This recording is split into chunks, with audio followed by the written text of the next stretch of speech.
السلام علیکم ورحمۃ اللہ وبرکاتہ نحمده ونصلی علی رسوله الکریم اما بعد فاعوذ باللہ من الشیطان الرجیم بسم اللہ الرحمن الرحیم یا ایہا الذین آمنوا اتقوا اللہ حق تقاته ولا تموتن الا وانتم مسلمون صدق اللہ العظیم۔ محترم حاضرین جمعہ، بزرگوں، دوستوں اور میرے عزیز ساتھیوں، گزشتہ جمعہ کو ہم نے مسجد کے آداب اور نمازوں کے وقت صف بندی کا اہتمام، اسی طرح صفوں کو مکمل کرنا، یہ نماز کی تکمیل کی ایک نشانی ہے اور نماز کی تکمیل کے لیے ضروری عمل ہے، ان چیزوں کو ہم نے سنا تھا۔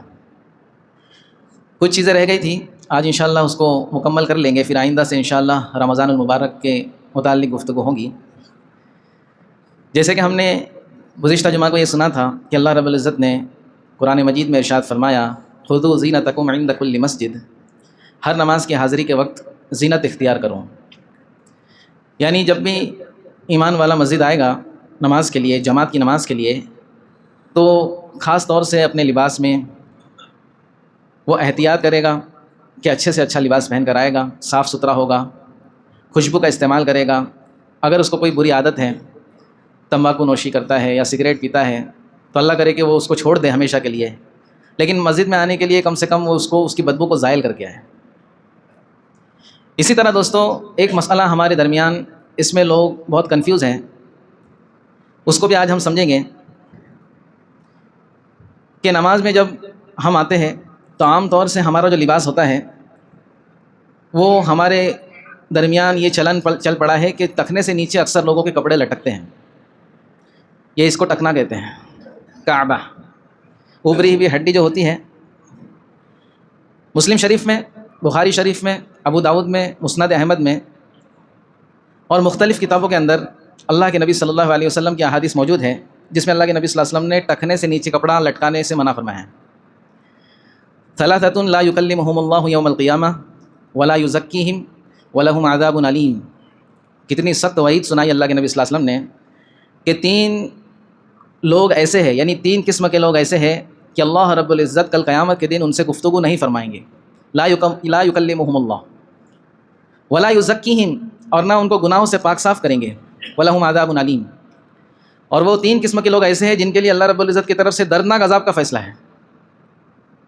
تو آج صرف ایک ہی بیان کروں گا، ہمارا موضوع ہے وہ، اللہ کے نبی نے فرمایا المسبل وفی روایت ازارہ، کہ اپنے پیجامے کو، اپنی ازار کو ٹخنے سے نیچے لٹکانے والا بھی وہ شخص ہے جس سے اللہ رب العزت قیامت کے دن نہ گفتگو کریں گے، نہ اس کی طرف دیکھیں گے، نہ اس کو گناہوں سے پاک صاف کریں گے، اور اس کے لیے دردناک عذاب ہوگا۔ تو یہ حدیث اکثر لوگوں کو پتہ ہے، کچھ لوگوں کو نہیں پتہ ہوں گی، آج پتہ چل گئی کہ عام طور پر ایمان والے کا لباس یہ ہونا چاہیے، چاہے وہ پینٹ پہنے، چاہے وہ شلوار پہنے، چاہے وہ جو کچھ پہنے، اس کے ٹخنے جو ہے وہ کھلے ہونے چاہیے، ٹخنے ڈھکنا نہیں ہے۔ اور بعض روایت کے اندر تکبر کا لفظ استعمال ہوا ہے کہ یہ تکبر ہی کی علامت ہے، ٹخنے سے نیچے کپڑا پہننا یہ تکبر کی علامت ہے۔ اہل عرب اسلام سے پہلے یہ اس کے اندر فخر محسوس کرتے کہ ہمارا اتنا لمبا کپڑا ہے، کپڑے کی اس وقت جو ہے بہت زیادہ قیمت تھی، تو وہ لوگ جتاتے تھے کہ دیکھو ہم کتنے پیسے والے ہیں، ہمارے پاس جو ہے اتنا کپڑا ہے کہ ہمارا کپڑا تو ٹخنے سے نیچے جا رہا ہے، کتنا پیسہ ہوگا ہمارے پاس، اس سے اندازہ لگاؤ۔ یہ تکبر کی علامت ہے۔ اور کوئی شخص یہ کہتا ہے آج کے زمانے میں کہ میں تھوڑی تکبر کے اس سے پہنتا ہوں، میں تو بس فیشن کے حساب سے پہن رہا ہوں، میرے دل میں تکبر نہیں ہے، تو یہ کہنا کہ میرے دل میں تکبر نہیں، یہی تکبر ہو گیا، وہ اپنے آپ کو پاک صاف سمجھ رہا ہے۔ تو نماز کی حالت میں بعض لوگ جب مسجد میں آتے ہیں تو پہلے تو اللہ توفیق دے کہ ہم کپڑے ہی ایسے سلائیں کہ ہمارے جو ہے ٹخنے چھپے ہوئے نہ ہو بلکہ کھلے ہوں۔ اور آج کل تو فیشن بھی ایسی نکلی ہے کہ لوگ جو ہے ٹخنے سے اوپر ہی کپڑے پہنتے ہیں۔ نوجوانوں کو دیکھیں آپ، ان کو زمانے سے کہا جا رہا ہے کہ نبی کی سنت ہے، تو ان کو سمجھ میں نہیں آ رہا تھا، لیکن شاید کوئی سیلیبریٹی نے پہن لیا ہوگا تو ابھی ٹخنے سے اوپر ہی پہنتے ہیں، ماشاءاللہ، چلو اسی بہانے صحیح۔ لیکن جو نہیں پہن رہے وہ اس کی فکر کرے کہ ایسے کپڑے سلائے کہ ٹخنے سے اوپر۔ اصل سنت تو یہ ہے، اللہ کے نبی نے فرمایا کہ آدھی پنڈلی، یہ پنڈلی اس کو کہتے ہیں، آدھی پنڈلی تک ہو، اگر یہ نہ ہو سکے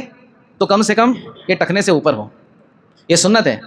اور اس کے نیچے لٹکانا حرام ہے، کیونکہ اللہ کے نبی صلی اللہ علیہ وسلم نے جو وعید سنائی ہے کہ اللہ رب العزت نہ دیکھیں گے، نہ اس کو گناہوں سے پاک صاف کریں گے اور اس کے لیے دردناک عذاب ہوگا، تو یہ عذاب کی جو وعید ہوتی ہے دوستو حرام کام پہ ہوتی ہے۔ اگر حرام نہیں ہوتا تو اس پر وعید نہ ہوتی، سمجھ میں آ رہی بات؟ جہنم کی وعید، دردناک عذاب کی وعید، حرام ہے اسی لیے تو اس کے اوپر وعید ہے نا، دھمکی ہے۔ تو جب نماز کے لیے ہم آئیں گے تو اس بات کی ہم فکر کریں کہ ہمارے کپڑے ٹخنوں سے نیچے نہ ہوں۔ تو پھر کیا کریں گے؟ پہلی صورت تو یہ ہے کہ کپڑے اچھے سلائیں گے، دوسری صورت یہ ہے کہ فولڈ کر لیں گے، لیکن فولڈ کرنے میں بھی ایک مسئلہ ہے۔ بولے یہ مولانا لوگ نے سب مسئلے میں گھیر کے رکھے ہم کو، فولڈ کرے تو تکلیف، نیچے چھوڑے تو تکلیف۔ بھائی ایسا نہیں ہے، انسان اپنے ہاتھوں سے پریشان ہے، انسان اپنے ہاتھوں سے پریشان ہے۔ اگر ہم صحیح سنت پر عمل کرنے والے بنے تو یہ مولانا لوگ آپ کو کچھ بولیں گے ہی نہیں، اور یہ مولانا لوگ نہیں بول رہے، یہ اللہ کے نبی نے فرمایا ہے، جنہوں نے معراج میں تمام خیر اور شر کو دیکھا ہے۔ معراج کی رات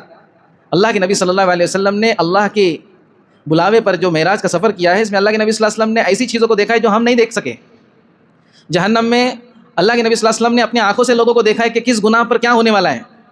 زنا کرنے والوں کے ساتھ کیا ہو رہا تھا اللہ کے نبی نے بتایا، جھوٹی خبریں پھیلانے والوں کے ساتھ کیا ہو رہا تھا اللہ کے نبی نے اپنے آنکھوں سے دیکھ کے بتایا۔ تو یہ جو چیزیں اللہ کے نبی نے بتائی ہیں، یہ اس کے جو ہے نا نفع اور نقصان کو دیکھ کر اللہ کے نبی بتا رہے ہیں، ایسے نہیں بتا رہے ہیں، ہم نے نہیں دیکھا لیکن اللہ کے نبی نے دیکھے ہیں۔ تو اگر کسی کے کپڑے ہی ویسے ہے کہ ٹخنے سے نیچے ہے تو نماز کے وقت جب بھی وہ آئے تو اس کو فولڈ کر لے، لیکن اس کے اندر مسئلہ یہ ہے کہ اللہ کے نبی صلی اللہ علیہ وسلم نے نماز کی حالت میں کپڑے کو یا کسی اور چیز کو فولڈ کرنے سے بھی منع کیا ہے۔ ایک صحابی جو اللہ کے نبی صلی اللہ علیہ وسلم کے زمانے میں بہت چھوٹے تھے، گود میں بچے تھے، جب اللہ کے نبی کا زمانہ گزر گیا اور نوجوان ہو گئے تو بہت بڑے صحابی ہے، وہ صحابی بنے آگے چل کر کے، کیونکہ اللہ کے نبی کو دیکھا تھا انہوں نے۔ تو وہ ایک مرتبہ نماز پڑھ رہے تھے اور ان کے بال ماشاءاللہ سے لمبے لمبے تھے، لیکن وہ بال کو باندھ کر جیسے چونڈا باندھتے نا عورتیں، ویسا کسی طریقے سے انہوں نے باندھے ہوئے تھے اور نماز پڑھ رہے تھے۔ ایک بزرگ صحابی جنہوں نے اللہ کے نبی صلی اللہ علیہ وسلم کے ساتھ اپنی جوانی گزاری تھی، اپنی زندگی کا بڑا حصہ گزارا تھا، وہ وہاں سے گزرے تو دیکھا کہ یہ نوجوان صحابی اپنے بالوں کو باندھ کے نماز پڑھ رہے ہیں، تو انہوں نے نماز ہی کی حالت میں ان کے بالوں کو کھول دیا۔ اب ظاہر سی بات ہے، نماز کی حالت میں اگر اپنے کو کوئی ڈسٹرب کرے تو غصہ تو آئے گا۔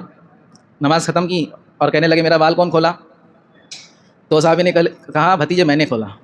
صحابہ کے انداز میں بھی کتنی محبت ہوتی تھی، کہنے لگے اے میرے بھائی کے بچے، بھتیجے تو ہم نے یہ لفظ استعمال کیا، یا ابن اخی، اے میرے بھائی کے بچے، تو میرا ہی بچہ آ جا، میں نے کھولا۔ کیوں کھولا آپ نے؟ اللہ کے نبی صلی اللہ علیہ وسلم سے میں نے سنا ہے، اللہ کے نبی نے ہم کو یہ تعلیم دی ہے کہ نماز کی حالت میں کوئی کسی چیز کو باندھے نہیں، ہر چیز سجدہ کرتی ہے، تمہارے بال بھی سجدہ کرتے ہیں، تم نے باندھ دیا گویا اس کو سجدے سے روک لیا۔ بعض لوگ یہ آستین بھی اوپر چڑھاتے نا نماز کی حالت میں، تو یہ بھی مکروہ ہے، کیونکہ ہم نے اس کو فولڈ کر لیا، اب فولڈ کر لیا تو اس کو سجدے سے روک لیا، یہ اس حالت میں سجدہ کر رہی ہے ہمارے ساتھ میں، سمجھ آ رہی بات؟ لیکن دوستو یہاں پر مسئلہ کلیئر ہم کرتے ہیں کہ اگر ہم نے نماز کی حالت میں فولڈ کر کے پائجامہ نماز پڑھ لی تو ہم اگرچہ مکروہ میں گرفتار ہوں گے لیکن حرام سے بچ جائیں گے۔ بعض روایت میں اللہ کے نبی صلی اللہ علیہ وسلم نے یہ ارشاد فرمایا کہ اگر ٹخنوں سے نیچے کسی کے کپڑے ہے اور نماز پڑھتا ہے تو اس کی نماز نہیں ہوتی۔ تو بہرحال سولیوشن اس کا یہی ہے کہ ہم کپڑے ہی ایسے سلائیں کہ ہمارے ٹکنے سے نیچے کپڑے نہ جائے۔ ایک چیز تو یہ مکمل ہوئی۔ دوسری چیز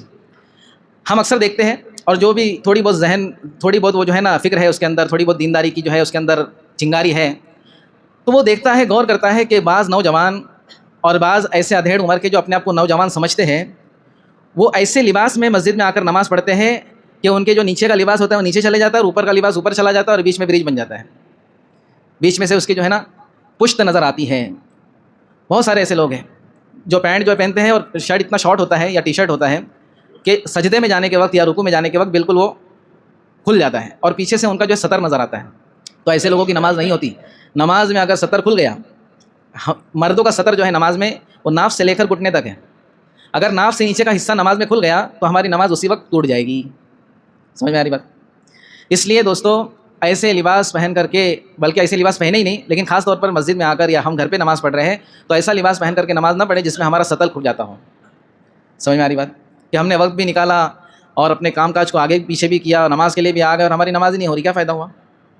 اس لیے اس بات کی فکر کرے کہ ہم ایسا لباس نہ پہنے جس سے ہمارا سطر کھل جائے۔ یہ ایک ہدایت جو ہے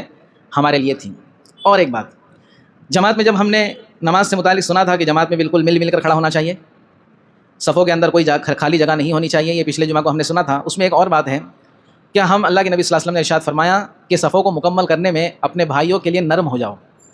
کیا فرمایا؟ صفوں کو مکمل کرنے کے لیے اپنے بھائیوں کے لیے نرم ہو جاؤ۔ ہم جو ہے بعض لوگ ہم میں سے ایسے ہوتے ہیں جو ذرا بھی کسی کو برداشت نہیں کرتے، تو صفوں کے اندر تھوڑا کندھا لگ گیا، تھوڑا پیر لگ گیا تو جو ہے چڑ جاتے ہیں اور سختی کے ساتھ ایسا کھڑے رہتے بالکل، تاکہ کوئی آئے نہیں ہمارے قریب قریب، ایسا نہ ہو، ہم اپنے کندھوں کو نرم کریں۔ دیکھو کیا ہوتا ہے، ایسا کبھی موقع ہوتا ہے نا، جیسے ہم کسی اجتماع میں چلے گئے، بہت بڑا مجمع ہے، یا پھر عید کی نماز کے لیے آ گئے، بہت بڑا مجمع ہے، اور بالکل جو ہے گنجائش نہیں ہے صفوں کے اندر، بالکل سب لوگ پہلے سے بیٹھے ہوئے ہیں، اور بعض لوگ ایسے ہوتے ہیں ماشاءاللہ جن کو شوق ہوتا ہے کہ آگے سے آگے بیٹھے، بہت اچھی بات ہے، اس میں شوق ہونا چاہیے۔ اللہ کے نبی نے فرمایا کہ اگر تمہیں معلوم ہوتا پہلی صف کا ثواب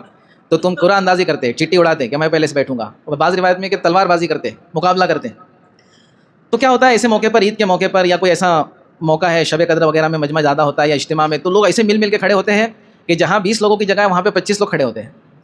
لیکن صحابہ کا معمول یہ تھا دوستوں کہ یہ ہر نماز میں جہاں 20 کھڑے ہوں گے وہاں پہ 25 کھڑے ہوتے تھے۔ صحابہ کی صفیں بھی ایسی مکمل ہوتی تھی جیسے سیسا پگھلائی ہوئی دیوار ہو۔ اللہ رب العزت اس کو بہت پسند فرماتے ہیں،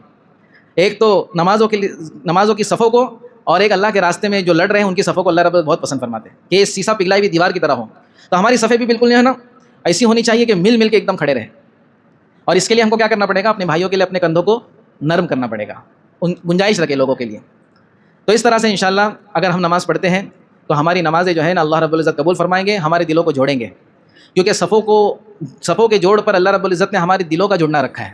اور صفوں کے اندر توڑ سے اللہ رب العزت نے ہمارے دلوں کا توڑ رکھا ہے۔ اگر ہم مسجد میں آ کر بھی نہ ملیں تو ہم کہیں پہ بھی نہیں مل سکتے،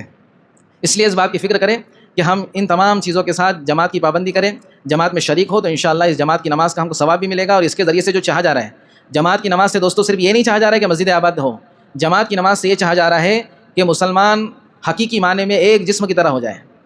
حدیث میں ہے نا کہ مسلمان ایک جسم کی طرح ہے، اگر جسم کے کسی حصے پر کچھ لگتا ہے تو پورا جسم متاثر ہوتا ہے، ٹھوکر لگی پیر پہ اور آنکھیں روتی ہے، بخار پورے جسم میں محسوس ہوتی ہے، سر دکھتا ہے، تو ایمان والے بھی اس طرح ہو، اور اللہ کے نبی صلی اللہ علیہ وسلم نے مثال بھی دی کہ ایمان والے اس طرح ہونے چاہیے، اس طرح ہونے چاہیے، صرف جماعت کے لیے نہیں، ہر جگہ پر۔ جس دن دوستو ایمان والے اس طرح ہو جائیں گے تو انشاءاللہ دنیا کی بڑی سے بڑی طاقت ایمان والا کا بال بھی بیکا نہیں کر سکتی۔ تو کریں گے اس کے فکر انشاءاللہ۔ اب دیکھو دوستو، یہ تو سب اوپر کی بات ہوئی کہ جماعت کی نماز کے کیا فائدے ہیں، نماز چھوڑنے پر کیا نقصانات ہیں۔ اس میں ایک بات یہ آئی تھی کہ نماز کے ظاہر اور باطن کو ہم کو سیکھنا ہے۔ نماز کا ظاہر یہ ہے کہ کرنے اور پڑھنے کی چیزیں، نماز میں جو کرنا ہے، ہاتھ کہاں باندھنا ہے، ہاتھ کیسے اٹھانا ہے، یہ کرنے کی چیزیں، اور نماز میں کیا پڑھنا ہے، ثنا پڑھنا ہے، صحیح پڑھنا، قرات صحیح کرنا، التحیات صحیح پڑھنا، سجدے میں کیا پڑھنا۔ تو اس کے لیے انشاءاللہ ہم نے اس بات کی نیت کی ہے، آپ بھی اس کی فکر کریں کہ ہم ہفتے میں 2-3 دن اس کے لیے طے کریں گے کہ ہر بڑا چھوٹا آ کر کے اس وقت میں مسجد کے اندر ہم سے اور بھی جانکار لوگوں سے نماز سیکھیں گے انشاءاللہ۔ دیکھو آپ نے جو ہے نا اسکول گئے ہوں گے تو آپ کو یاد ہے، آپ کو کوئی پوچھیں گا آپ نے جو ہے 10ویں کہاں سے کی، تو آپ کہیں گے میں نے 10ویں وہاں سے کی، کالج فلاں کالج سے کیا، ڈگری فلاں جہاں سے، ڈپلوما فلاں جگہ سے۔ آپ کو اگر کوئی یہ پوچھے کہ آپ نے نماز کس سے سیکھی، کیا جواب دیں گے؟ بہت کم لوگ ہوں گے، اللہ ماشاءاللہ، جو کہیں گے کہ ہم نے فلاں معتبر عالم سے، فلاں حافظ صاحب سے، فلاں جانکار سے سیکھی۔ باقی تو بولیں گے دیکھ کے سیکھے، ہمارے ابا پڑھتے تھے تو ہم بھی دیکھتے تھے، ہمارے امی پڑھتے تھے تو ہم بھی دیکھتے تھے۔ تو دیکھ کے بھائی کام دھندا کیوں نہیں سیکھتے آپ لوگ؟ اسکول کیوں گئے؟ گھر پہ ABCD امی کے پاس سیکھ لیتے تھے۔ ایسا نہیں دوستو، جو ہے نا جو چیز سیکھنی ہے تو اس کے جو ہے ماہرین سے ہم کو سیکھنا ہے۔ تو اس کے لیے انشاءاللہ اس کا ہم انتظام کریں گے، اعلان کریں گے کہ ہفتے میں کون سے دن کس وقت میں آنا ہے انشاءاللہ، تو ہم نماز کا ظاہر اور باطن سیکھیں گے۔ اور ایک چیز رہ گئی، وہ بھی ذہن نشی کرتا چلوں، نماز کے اندر، جماعت کی نماز کے اندر ہم نے یہ سنا تھا کہ امام سے پہلے کوئی بھی رکن ہم کو ادا نہیں کرنا ہے۔ امام اللہ اکبر کہے تو را کہنے کے بعد ہم اللہ کو شروع کریں گے، امام سلام پھیرے السلام علیکم ورحمۃ اللہ، تو ہاں نکلیں گی، اس کے بعد ہم السلام علیکم کریں گے، امام کے پیچھے کریں گے، ساتھ میں نہیں کریں گے۔ اسی طرح ایک چیز رہ گئی کہ جب امام، اللہ کے نبی صلی اللہ علیہ وسلم نے ایک چیز بتائی دوستو، ایک چیز کھول کر بتائی ہے۔ اللہ کے نبی صلی اللہ علیہ وسلم نے ارشاد فرمایا کہ جب امام سورہ فاتحہ پڑھ کر ولضالین کہے تو تم آمین کہو۔ کیا کہو؟ آمین کہو۔ اب آمین کے اندر جو ہے اختلافی مسئلہ ہے، تو ہم اس کو سالو کرتے ہیں اس اختلاف کو۔ بعض مکتب فکر کے نزدیک آمین بالسر کہنا ہے، یعنی آہستہ آمین کہنا ہے، اور بعض لوگوں کے نزدیک آمین بالجہر کہنا ہے، یعنی تھوڑا آواز سے کہنا ہے۔ تو اس کی کیا مقدار ہے، آہستہ کی اور زیادہ کی، وہ بھی سمجھیں گے ہم۔ جن لوگوں کے نزدیک آمین بالسر ہے، یعنی آہستہ آمین کہنا، وہ اتنی آہستہ آمین کہے کہ خود کو کم سے کم سنائی دے۔ بعض لوگ وہ آمین بھی نہیں کہتے سر کے چکر میں، جیسے ابھی میں کہوں آمین تو یہ میں نے خود سن لیا، یہ ہے آمین بالسر۔ سمجھ میں آ رہی بات؟ اور آمین بالجہر کیا ہے؟ آمین بالجہر یہ ہے، اس کی مقدار بتائی فقہا نے کہ ہم اتنی آواز سے آمین کہے کہ ہمارے آس پاس کے کم سے کم 2 لوگ سن لیں آمین، یہاں کا بھی سن لیا، وہاں کا بھی سن لیا۔ دوسرا اس کا پیمانہ یہ ہے کہ جب آمین بالجہر سب لوگ مسجد کے اندر کہیں گے، جن کے نزدیک آمین بالجہر ہے، تو مسجد کے اندر ایک ہلکی سی بھنبھناہٹ کی جیسی آواز آئے گی، آمین، جب سب لوگ کہیں گے ساتھ میں۔ اور تیسری چیز ہمارے استاد کہتے تھے کہ آمین بالشر ہے، آمین بالسر، آمین بالجہر اور ایک آمین بالشر، یعنی اتنا زور سے آمین کہیں گے کہ آزو بازو والوں کو تکلیف ہو جائے، ارے بولے کیا کر رہا ہے تو، میں تو ڈر گیا، آمین زور سے چلا رہا، یہ منع ہے۔ اتنی آواز سے آمین کہے کہ ہمارے آس پاس کے ایک دو لوگ کو سنائی دے تو اچھی بات ہے۔ آمین بالسر والے بھی آمین کہے، دل کے دل میں نہیں کرنا ہے، سمجھ میں آ رہی بات؟ اور آمین کہنا فقہا نے لکھا، محدثین نے لکھا کہ سورہ فاتحہ کے بعد آمین کا درجہ یہ ہے کہ جو ہدایت کی دعا سورہ فاتحہ میں مانگی گئی ہے، ہم اس کے لیے اپنے آپ کو جو ہے یہ کر رہے ہیں کہ اللہ میرے بس کی بات نہیں ہے ہدایت کو حاصل کرنا، تو دے گا تو ہی ملے گی، اس لیے میں آمین کہہ رہا ہوں۔ اس میں تذلل ہے، اپنی انکساری اور عاجزی کا اظہار ہے، تو کریں گے اس کی فکر انشاءاللہ۔ اب جو چیزیں نماز سے متعلق رہ گئی وہ تفصیل سے باتیں آئی ہے دوستوں، اللہ کرے ہم کو سمجھ میں آ جائے، لیکن جو سیکھنے کی چیزیں رہ گئی ہے وہ انشاءاللہ ہم خصوصیت کے ساتھ وقت طے کر کے آپ کو بتا دیں گے۔ ایک چیز اور رہ گئی، شعبان کا مہینہ چل رہا ہے ماشاءاللہ، لوگوں نے شب برات نصف شعبان کی رات میں عبادت بھی کی، روزے بھی رکھے، لیکن ایک بات میں نے شروع میں بھی کہی تھی کہ شعبان کا روزہ اللہ کے نبی صلی اللہ علیہ وسلم کی عادت شریفہ تھی۔ امی جان عائشہ رضی اللہ عنہا کہتی ہے کہ اللہ کے نبی صلی اللہ علیہ وسلم شعبان میں اتنے روزے رکھتے تھے کہ شعبان کے علاوہ اتنے روزے کسی مہینے میں رکھتے تھے، رمضان میں تو رکھتے ہی تھے، اور کبھی کبھی ایسا ہوتا تھا کہ اللہ کے نبی صلی اللہ علیہ وسلم مکمل شعبان کا روزہ رکھتے تھے، صرف آخر کے ایک دو دن چھوڑتے تھے جو ایام الشک ہے، چاند دکھنے اور نہیں دکھنے کے جو دن ہوتے ہیں، شک ہوتا ہے کہ چاند دکھے گا تو اس دن نہیں رکھتے تھے، اللہ کے نبی منع ہے اس دن روزہ رکھنا۔ لیکن شعبان کا مہینہ ایسا ہے دوستو، بعض لوگ صرف 15 کو رکھ کر بھول گئے، ایسا نہیں ہے، بلکہ ابھی بھی وقت ہے ہمارے پاس، شعبان میں کثرت سے روزے رکھے، اللہ کے نبی صلی اللہ علیہ وسلم بڑا محبوب ہے۔ ہم رمضان میں اس طرح داخل ہو کہ ہم جو ہے نا تقویٰ و طہارت کے لیے پہلے سے تیار ہوں۔ جو کسان ہوتا ہے نا، کسان آپ میں سے ہوں گے کچھ لوگ، جانکاری ہوں گی، وہ سیدھا زمین کے اندر بیج ڈالنا شروع نہیں کرتا ہے، اگر سیدھا ڈالے گا تو وہ بیج سے جو ہے اناج نہیں ہوگا، بلکہ اس کے لیے ہموار کرتا ہے زمین کو جو ہے نا اس لائق بنایا جاتا ہے کہ اس کے اندر بیج ڈالی جائے، اس میں پانی ڈالا جائے، اس کے ذریعے اناج اگایا جائے۔ زمین جب اس لائق ہو جاتی ہے تب آسانی سے تمام چیزیں ہوتی ہیں۔ تو شعبان کا مہینہ ایمان والوں کے دلوں کو ہموار کرنے کے لیے ہے کہ بیج کے لیے، رمضان کی تراویح کے لیے، روزے کے لیے تیار ہو جائے کہ بس اللہ اب رمضان میں جو ہے تیری نافرمانی نہیں کروں گا، کم سے کم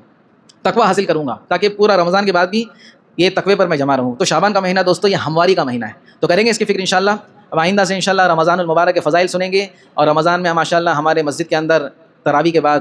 قرآن مجید کی جو ہے تفسیر ہوتی ہے، اس میں ہم نیت کر لیں کہ اس میں بھی ہم وقت نکال کر کے بیٹھیں گے۔ فجر کے بعد مسائل کے حلقے لگتے ہیں، اس میں بھی انشاءاللہ بیٹھیں گے۔ اللہ رب العزت ہم سب کو کہنے سننے پر عمل کی توفیق عطا فرمائے۔